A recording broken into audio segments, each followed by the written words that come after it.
Braxcast time once again, guys. This is the 77th episode of the Braxcast, and we've got a lot to talk about.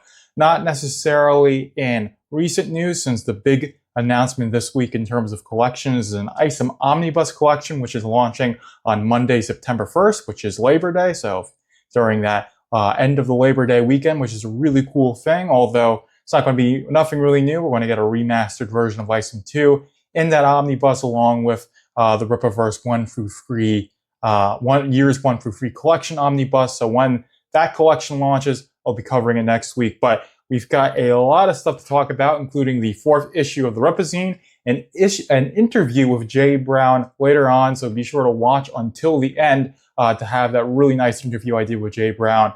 But before I get into the 4th issue of the Rippazine, I definitely want to go and cover some of the Yaira covers since I got, or all the Yaira covers I ought to say, since I got them in last week. And this is, of course, Yaira Free cover A, which I do believe I showed off. But this is Rainey's cover. A really nice show smackdown between Stefania and Yaira. Absolutely love to see that. Of course, we've got cover B. This is Kanan White's retro cover. Always love these retro covers, and this is certainly a really cool one. You've got a lot of, the character bubbles. You've got, of course, Joshua there. You've got, I believe that would be Magus Kunite. You've got Neptune there. You've got Magus Newmite, of course. And you just got Yaira in that epic underwater scene with her costume looking all glorious there because Kanan knows how to draw. There, certainly so. And then, of course, we've got the C cover. Forget exactly who this is by, but we've got, this is Zoran Djokovic, since I've got the signed and graded copy here. This is the only slab I opted for the Yaira cover, since to me, this was the most collectible, since it is the foil and embossed. But of course, I've got one out of the slab here. Part of the book pack, which is really, really cool to see. So that is, of course, Yaira Free cover C. And of course, this is a 9.8, and you can see that really nice back there. Absolutely fantastic to see. And then, of course, we've got the D cover by Jack Herbert. Yes, getting that correctly. This is the copy I reviewed. Absolutely love this cover. And of course, I really love this book. And if you want to go into all that spoiler territory, be sure to check out my review if you want to see it. But let's get into the Rippazine. Of course, this is the collector's edition. I actually have another slab. I made a mistake. Instead of getting one of the standard and one of the collector's edition, I got two of the collector's editions for the slabs, and I have an extra one of these. So when I do this big epic giveaway that includes the mystery Dokuman card from the Item action figure collections, one of these slabs, which is, it's another 9.8, so it's going to be a 9.8 just like this, signed by Jen and Sylvia Saska, because they are the writers of the Catch and Kill story. One of these will be included as part of what you will pick as your grand, as part of the pick for the grand prize. If you want it, it'll just go to the next person, since I'll do 3 people. But with that out of the way, I want to get into the 4th issue of the Rippazine. Of course, this is Kanan's standard cover here. Of course, you've got Winslow Valiant, you've got Takari, you've got Valadon here. This is a really epic issue of the Rippazine. To me, it's the best one yet. They've really got the formatting down. Absolutely love. Of course, you got Kanan's art here of Winslow and Betty from the main story. And I really, like I said, really feeling the formatting of this. Of course, Andrew's very passionate about the Rippazine. Of course, you see he's the executive editor of the Rippazine. And like I said, they do have a really good format. Of course, you've got this artist corner. Kanan's been featured in it. But this is Deborah's art showing her process of how she draws a page. And this is one of the really epic pages from Yaira Free. So the final, like going from the sketches to the final inks and then it being sent off. You got a little ad for Represent here. And then, of course, one of the better things is that the let's see, this is the Bird's Eye View comic, which has been in every Rippazine. In Rippazine number 3, it was just like kind of smushed into one page. This is its own full page. It's drawn really well. Lettering is really done. And of course, it's a pretty funny one. But that is not the comic you're interested in if you're watching Rippazine 4. Of course, what you're interested in is, of course, Catch and Kill. This is the short story featuring the investigative reporter Winslow Valiant, who works for the Florist Park Star. This is, of course, written by Jen and Sylvia Soska, artist by Sebastian Garcia. João Canola is the colorist, and of course, Invisible Art Studio is the letterer, as they basically have been, or they are for basically every Rippaverse project, starting on around Alpha Core. That's where they've settled into, and they've done a really good job on lettering basically everything they've worked on for Rippaverse, and this is by far no exception. So Sebastian does a really good job of this gritty noir style, and you just see it from this first page. It's just laid out so well, and then it just keeps on going with how good this noir style is. Now, I've talked about Bart Sears in Salvage and how good that noir style is. Of course, Jay Brown, who, stay tuned, I will be interviewing, was the colorist on that short story. They both did a fantastic job of this noir style, but to me, this just really jives with me in terms of that noir style, in terms of just really capturing how that feels. Absolutely do love what Sebastian was able to do. And of course, for this being about 16 pages, it feels a lot longer than this. It feels a lot longer than that. It feels like you get more from this story than 16 pages would otherwise have. It is a complete story in my mind. It's a really good introduction to not only Winslow, but the character Betty Brooke. And you get insights into both of these characters. You see this dynamic that forms between them at the very beginning of it. Of course, you don't have anything that's told. And I really don't want to get into the spoiler territory for this, but it's just really good. You get some really good insights in the Rippaverse. And of course, the Soskas are using elements they've played with in the past in the sandbox of the Rippaverse in this story, and they do so very, very well. And like I said, all throughout, this art is just fantastic. Sebastian just really captures this noir style, and it just really makes this feel immersive. It's probably, I don't know, definitely some of the most unique art in the Rippaverse, but it also feels right at home with everything else. So it's definitely going to be different than an Isom or an Alpha Core. That in terms of just being like a really bright and out there superhero style book. This is supposed to be like gritty and darker in tone, but it's still colored really well, and all the art is still looking really good. So it's still vibrant. It's just not supposed to be like, you know, really bright, glossy, and colorful, but it's dark and gritty, but it still has a very vibrant coloring. So it looks really good to read on the page. Absolutely fantastic, but you have to just, I guess, read it to see everything. But like I said, this is definitely something that, this is definitely a story that feels like a complete story. It feels like you're reading a full monthly issue. They got like maybe, let's say, 30 pages of story in a 16-page book. That's what it feels like to me. Or a 16-page short story in the Rippazine, I ought to say. So the Soskas really outdid themselves in writing a really well-structured story that serves as a really good introduction to Winslow Valiant, Betty Brooke, and the concept of the Florist Park Star. So I'd really love to see these two characters have their own miniseries where they have their own story that intersects with other characters in the Rippaverse, because that certainly seems to be the intention for these characters, even from what we see in this short story.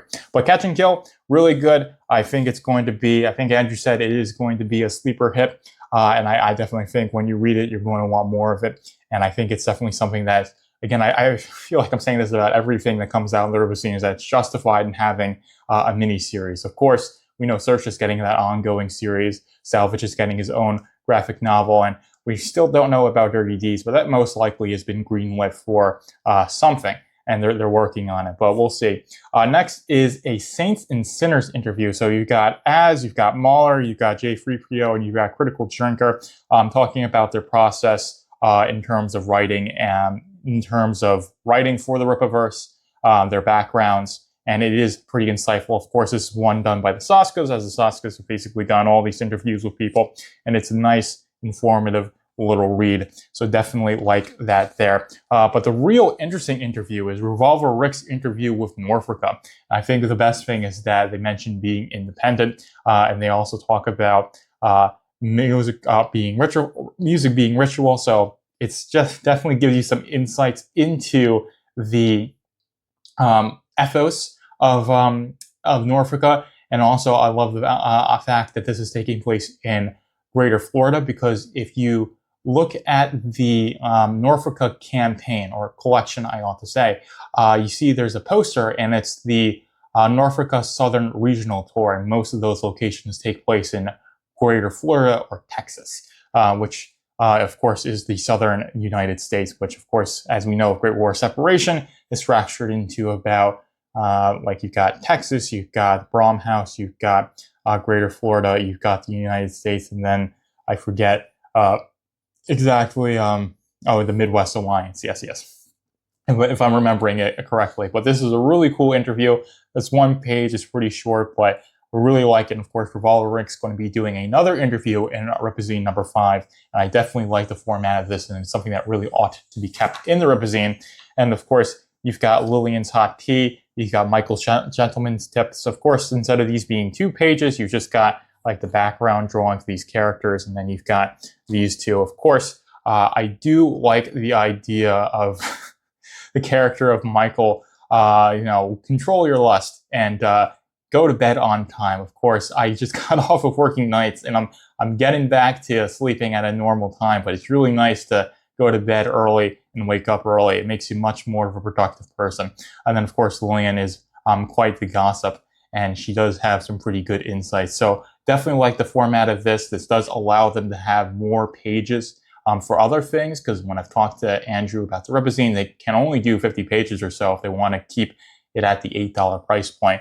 But one of the things I'm really disappointed on is the fact we don't have any of Harriet's recipes in this issue of the Rippazine. So after that, it just goes into previews. Of course, you got the Great War Separation number 2. You've got Xalon, What Kills Must Die. And then you've got Yrid number 3 as a preview. And then, of course, once that preview is over, then you got Horseman number 1 as a preview. And then once that's over, that's it for the Rippazine. So as you can see, those are the previews. So you got Great War, Separation 2, Xalon, Yrid 3, Horseman number 1. So 4 previews, and it makes it just a bit over 50 pages of Rippazine. So a really good issue of the Rippazine. Like I said, the only thing that I dislike about this Rippazine is that we don't get any of Harriet's recipes, but everything else is really spot on. That interview with Revolver Rick really does make up for me for the most part. Bird's Eye View was really well formatted. They really need to keep it as that 1 page, but also need to have Harriet's recipes, and also definitely want to keep the Flores Park Gazette, which is Michael and Lillian's tips. With one other thing, which I would say Harriet's recipe. So if you think of Revolver Rick being part of the Flores Park Gazette, that really ought to be 4 pages at least. So if you don't have Harriet's recipes, you ought to have another thing. So it should be 4 pages, 2 of those pages being for Michael's Gentleman's Club, Lillian Renashi's Hot Tea, and then you can have Revolver Rick, you can have Catch and Kill, whatever. But I think you ought to have 4 pages for the Flores Park Gazette. Just my personal opinion there, but really fantastic work on the Rippazine. Of course, Rippazine number 5 is available for pre-order right now. This is one you can pick up on the store whenever you want. Definitely recommend picking this up if you haven't already, since that Catch and Kill story is really good. Hopefully we see more of Winslow and Betty, because they've got a dynamic that's going on between them. And then, of course, they've got a story that'll really jive well with the rest of the Rippaverse. As you would see if you read this story, you can see how this is going to link up with Isom's story. It's going to link up with Bloodroof's story. It's going to link up with even Gooding's story, just because of where they're going to snoop and who they're snooping about. And of course, Alpha Core as well. But Alpha Core seems to appear in every everything, and especially if they're running the Flores Park Star, they're going to be investigating the Alpha Core. Really interesting stuff, though. Really fantastic to see the Rippazine really hitting its stride. And hopefully that 5th issue is going to be a knockout as well. And hopefully this is something that releases about once every 3 months. I think that's a really good release schedule for them to get on, to do it seasonally. And I really ought to think once they do that, it ought to be like Rippazine number, let's say they get it by 7. So it's like winter 2025, and then it's spring 2026. And I think that really ought to be like in the corner there, just to know that it is on a seasonal release schedule, or it's released every quarter. So basically once a season. But that is it for the Rippazine, but that's not it for the Braxcast, because like I said, I did interview Jay Brown earlier in the week, and I am uploading it now. So hopefully you guys will stay tuned for that interview with Jay Brown, and hopefully you guys will enjoy it because we both certainly enjoyed it, and we had a great conversation. I'm really glad he took the time to interview with me. I'd like to express my gratitude once again for him doing that. But without any further ado, here's me interviewing Jay Brown. Hey guys, this is Joker the Fool, and this is still the Braxcast. Got another fantastic interview with the lovely Jay Brown. Of course, he's a colorist. He's worked on Gooding, Yaira, Alpha Core. He's done work on the Dokubon cards and a bunch of other stuff as well. So I figured asking, how did you start working with the Rippaverse, and what's your background working in comics in general, just to get viewers started on who you are and what you do. Well, thanks for having me on. I started coloring comic books way back in the good old days when we actually painted the colors by hand onto black and white art on watercolor paper. And I started working for companies like Defiant, Jim Shooter's company after he left Valiant, and Milestone Media, working with it was started by Dwayne McDuffie. And over time, the technology changed with the advent of computer coloring. I self-taught colorist using the computer, using Photoshop, and was able to figure out a way to keep on going using the modern technology. So years later, I ended up as a freelancer. I'm always looking for new clients, and I had been keeping up with what Eric July was doing with his podcasts, and saw the incredible success of ISOM, and just did a blind email to their company website, and just to say, I love what you're doing. It sounds interesting. If you need any help, let me know. And I had figured, okay, maybe I'll get a form response at some point someday. And to my great surprise, the next morning I got an email from Carol Brown, who works there in Rippaverse editorial, saying that she'd seen my website and asked a few questions, put me in touch with Eric. And I had good timing and luck that at that time, Eric needed a colorist for Yaira #1. So I started working on Yaira #1, and it worked out great. And I've worked on multiple projects for Rippaverse ever since. Oh yeah, no, I really love your work on Yaira #1, and this is one of the things I mentioned in my review of Yaira Free is that you changed your coloring style based on whose art you're working with. So why don't you talk about that when you're coloring, let's say, Deborah's work versus Joe's work versus Will Conrad's work? How do you go about that as a colorist to make sure that you're bringing out what they intended to bring out in the art? Well, the first thing is to read the script and know what the story is, to know what kind of book you're working on. Obviously, there's a big difference between the style of a book like Yaira and a style of a book like Horseman or Salvage. With Yaira, you've got bright, glossy, flossy superhero colors. With Horseman, it's a gritty crime book. So I try to adjust the color palette to adjust what's going on in the story.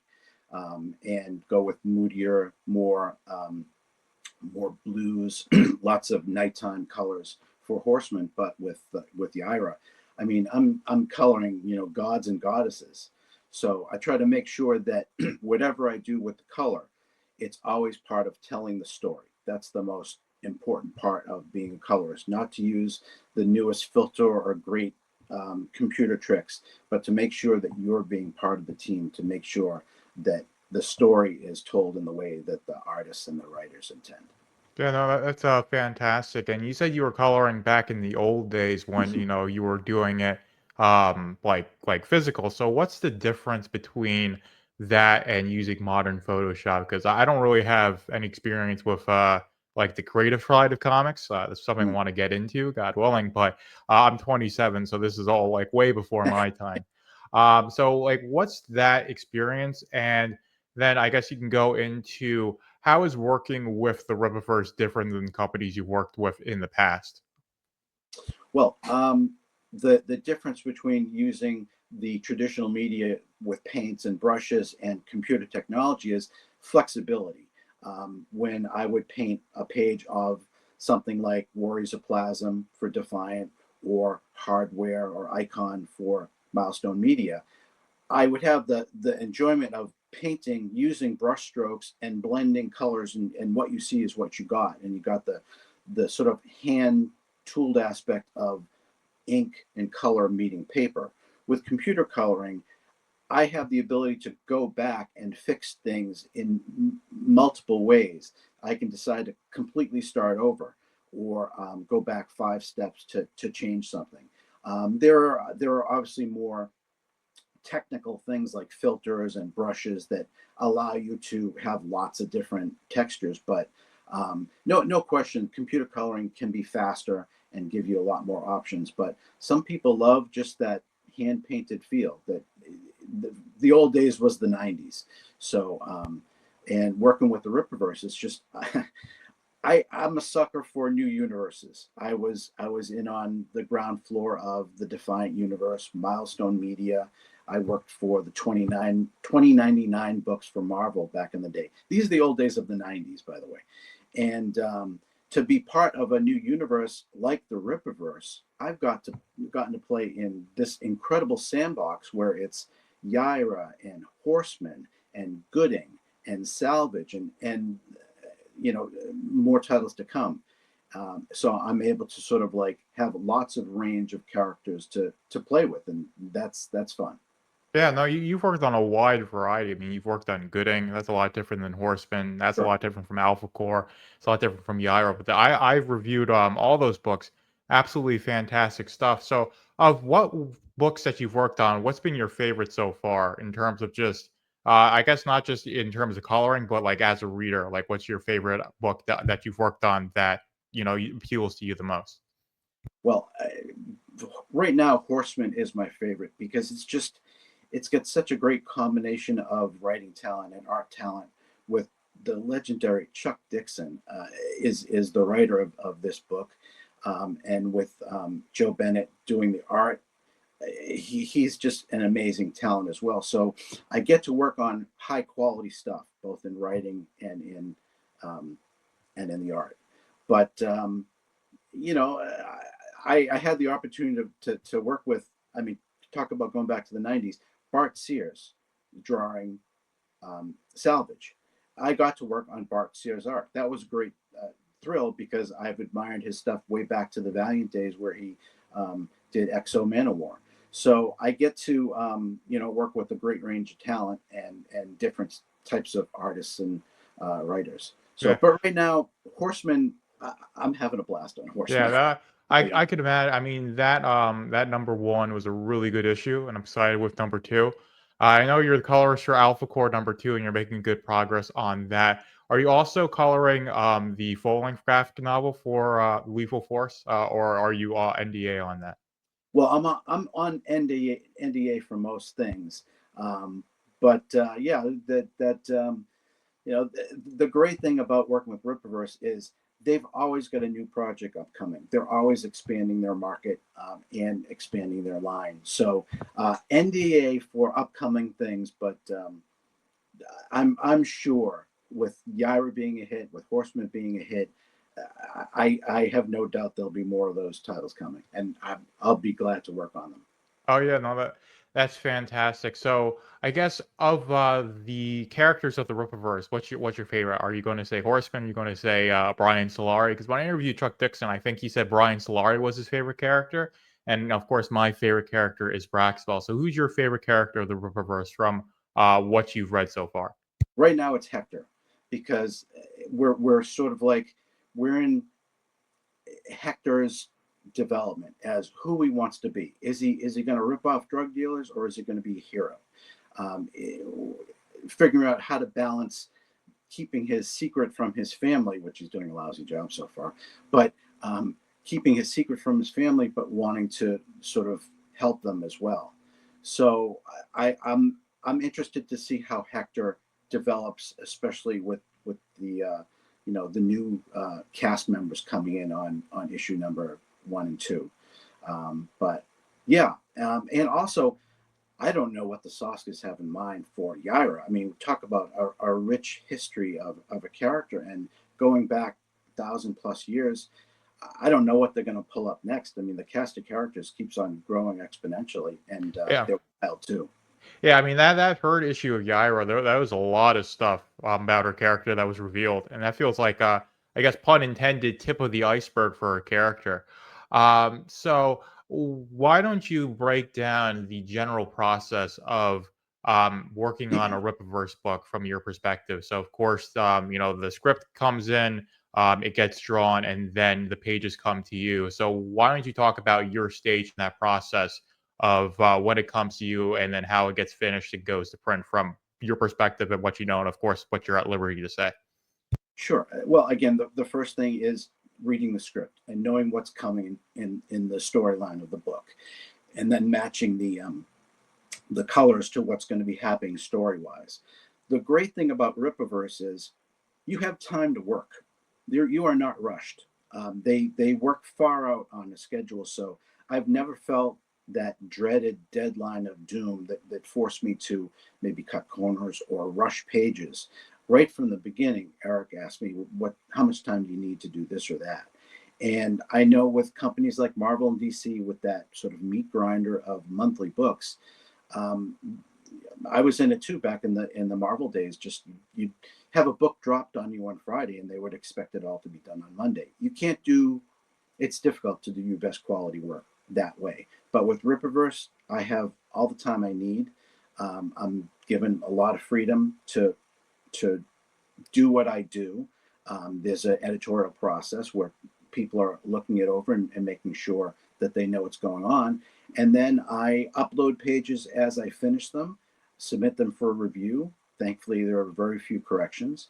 And eventually, you've got all the pages of the book done, they're uploaded, and Reverse just takes over and ends up producing producing the books in a really timely way and shipping them as well.